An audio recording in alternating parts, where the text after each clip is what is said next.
All right, here we have our texture exposure processed in the way that we did it for contrast, all by hand, all making duplicates and using what are called direct adjustments, changing the pixels for each layer, which is helpful when you start out so you can see exactly all the things you did. Right? Now I'm going to go back to the beginning, and I'm going to process that using what are called actions. So if you go to Window and Actions, or if you have your shortcut tools here, it's the little play button. When you open Actions, I want you to think of an old school VCR, right? Like that's a play button on an old school VCR. And these action folders, these are your VCR cassette tapes. Actually, these aren't quite your tapes. These are the shelves of your tapes. Because no one only has, 12 VHS cassette tapes. They have like 400. So you open up the shelf and you can see all of the ones in there. And I'm just turning off some of these permissions because they're annoying, but that's okay.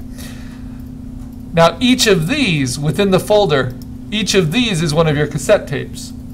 And that's as deep as I ever want you to go. Because if you start opening up the cassette tape and pulling out the magnetic tape, you can start really screwing up these actions, right? You can record over them and make things disappear. The actions we're going to use are black-white sepia, which is actually a free action from Rosalind Harrison that she made available online. She's a professional photographer. So she gives this away for people to play with. And that's the only action I use of hers. And then we have a lot of my own actions, which is Carl's customized effects. It's a shelf full of different actions. And the one we might use here is crisp black and white, right? So I'm going to first use Rosalind's. I open the shelf, and then I click on the tape I want to play, and then I hit play. That's all there is to it. And when it gives me one of these, I just hit return or I hit continue. Those are just permissions, and those are a little annoying. All right, look what Rosalind's filter did to my photo. Did a lot of crazy stuff.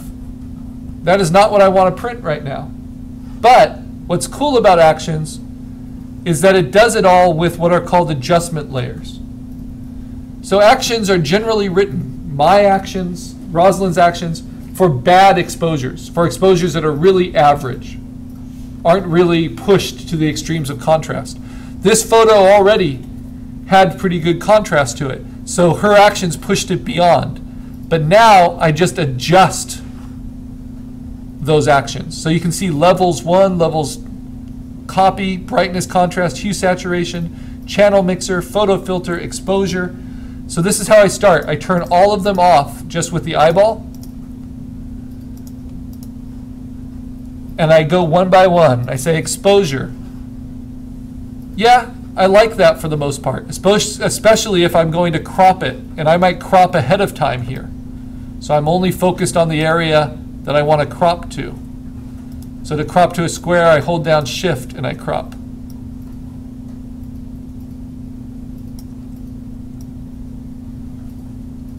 And maybe a frame like this. Maybe even a bit smaller. Make it look more like a cavern. Though I like the little curly Q up there. All right, so now, do I like it better with her exposure settings or not? And if I want to change them, I click here. And I double click and I can see that she just bracketed the exposure a little bit.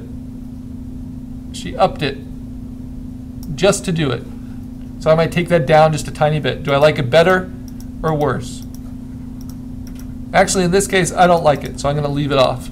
Next one, photo filter. I can play with it. She has a warming filter on there at a 60% density. And it kind of deadens the image. And do I like it? Yeah, I kind of like how that helps me see the textural content a little bit better. Channel mixer. This is the one that takes out all the color. This is a more complicated way than just taking saturation all the way down. And this is why we shoot in full color, so that we have information on on all three, the red, green, and blue, and we can push them back and forth. And then she changes it all to the output channel of gray. So I'm on the output channel of gray, but this is incredibly important for black and white processing. I can push and pull the different light spectrums. And so you can get a much better control of your values because you're not worried about your color. And I can get a much fuller value range without ever going to white or black, without ever losing visual information. So this is a wonderful tool. And play with it, but realize it's really powerful, right? So you don't want to go overboard. Okay, next, hue saturation. This is where she decides, is it sepia, is it cyanotype? She has a saturation of 9. I'm going to take that down a little bit. I'm going to go to 5 for this. And I'm going to be pretty subtle. And then what kind of, actually maybe even a 3. I'm just not feeling very colorful today. I'm going to go pretty cool. I'm going to go to 174. Make a quick screen grab of this, just in case, but I'll show you a way that's even easier so that I've saved those settings. Okay. Brightness contrast, this is the after processing. Do I think it needs that? That's just goosing up those values again.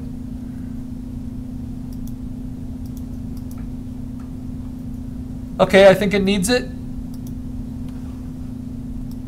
But I'm just going to dampen it a little bit. So just not quite so much. So what's nice about actions is they force you to make all these distinctions. Levels, that's the big change. Whoa, like really working on the histogram. I do not like that. I'm not using it. And then levels again. No, I do not like that. I'm not using it. Right? Or I might say, okay, maybe I should address the levels again.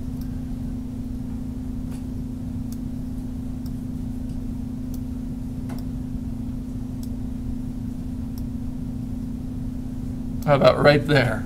Do I like that better? Yes, I like that a little bit better.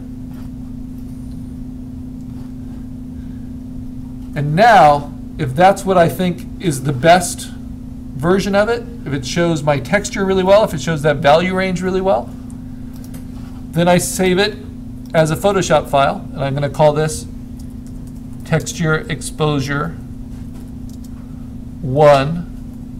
And just to make it different than my last one, actions, and I save it to the desktop. Now let's compare the two.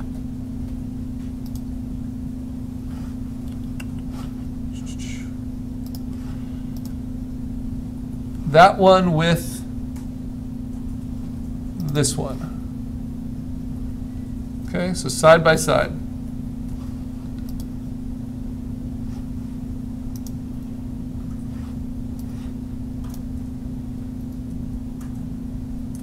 On my first one, right here, I went a little warmer. And on this one, I went a little cooler. But despite that,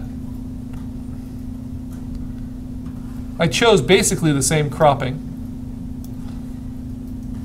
But you can see that this one just doesn't have the depth of detail. It's subtle, but it is so important when you're doing monochrome, and especially when you're dealing with texture, that this one has. I can see every crinkle, every little fiber, just from really being picky about each of those settings. If we look right at this piece of paper, right there, how much of that just got kind of washed out by just processing it with levels alone, whereas when it's processed in all those different ways, from all those different directions of my action, I can see all those distinct grays, even little reflected lights at the edge of the paper. Okay, So now this is saved. This is what's beautiful about adjustment layers. This is what's going to save a lot of time. Now I open up another photo. Open with Photoshop.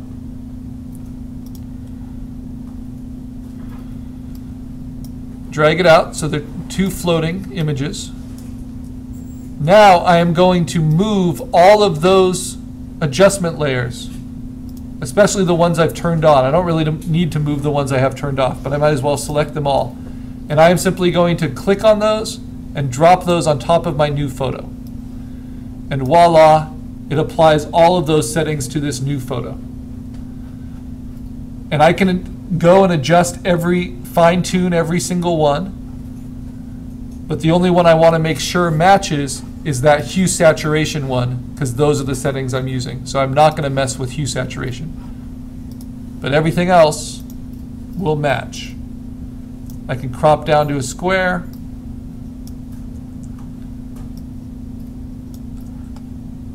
And get a really nice texture example.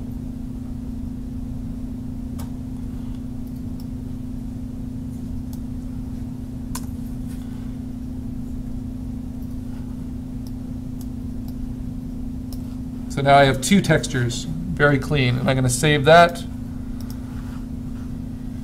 as texture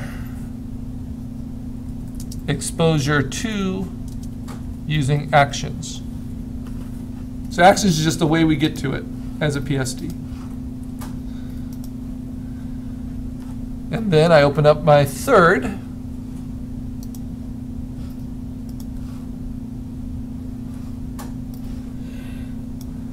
And again, I take all of those, I drag and drop them right on top. I crop down to my square.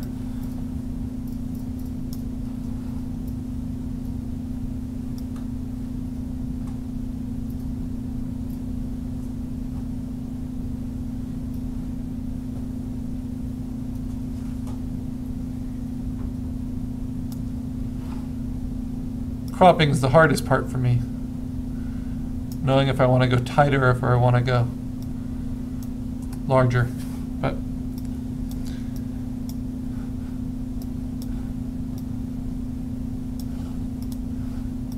and I can go through. So these two I think work really well together. This one I want to deaden some of those highlights. So I'm going to go to levels for it, double click on it, and I'm just going to take that down a bit. So they don't overpower so much.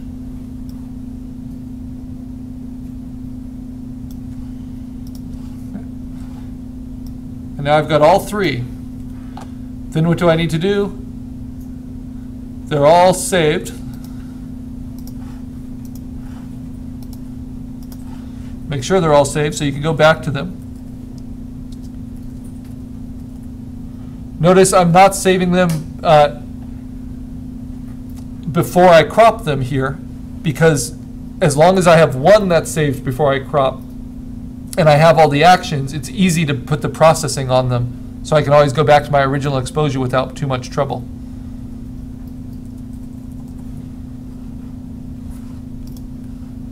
So there's little differences that actions make possible if you know how to use them.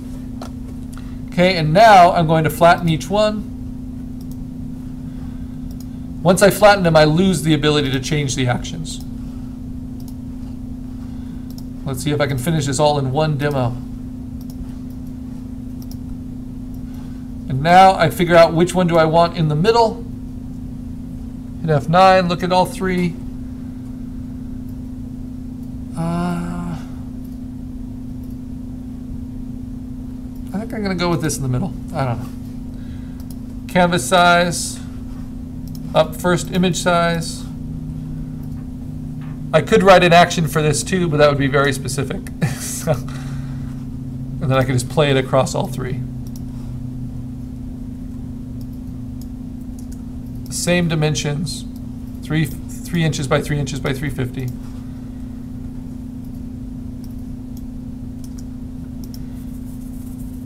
Okay, and then once you have all of those, whoops. Pick what you want in the middle, go to your canvas size,